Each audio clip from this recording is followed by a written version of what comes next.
On y a cru l'espace d'une mi-temps, et puis à la sirène finale, l'évidence a sauté aux yeux de tous. Le P3L n'y est plus du tout. Défait par Orme 86 à 74, après avoir compté plus de 20 points d'avance, le Patro semble au fond du trou. C'est une défaite qui nous met vraiment dans la difficulté. Et là, ce soir, maintenant, pour remonter, ça va être vraiment... c'est pas mission impossible, mais presque. C'était le match qu'il nous fallait. Et on a eu aucun mental, incapable de gérer cette deuxième mi-temps, alors qu'en première mi-temps, on a plus 22. C'est un match qu'on n'a jamais perdre. Sauf qu'on n'a pas de cerveau. Et voilà. Généreux, solidaires et assez adroits lors des deux premiers quart-temps, les Tourangeaux parviennent à développer leur basket face à un adversaire très friable en défense. Les deux équipes regagnent les vestiaires sur le score de 49 à 27 en faveur du Patro.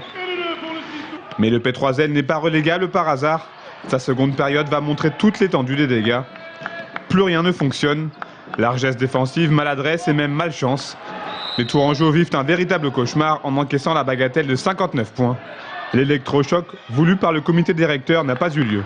C'était pas notre choix, la réintégration, puisque notre choix c'était de mettre Saïd Mouti. Bon, on n'avait pas Saïd Mouti, on a repris Yann à la demande des joueurs.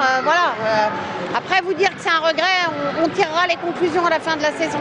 J'aimerais bien avoir une explication parce que je sais pas, je comprends pas. Tout ce que les joueurs faisaient de bien en première mi-temps, ils le font mal en deuxième mi-temps. Il n'y a plus de collectif, il n'y a plus de tir, il n'y a plus de shoot à 3 points, il ne se passe plus rien.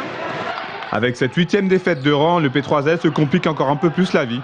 Et ce n'est pas le futur déplacement chez le leader Chartres qui devrait arranger les choses.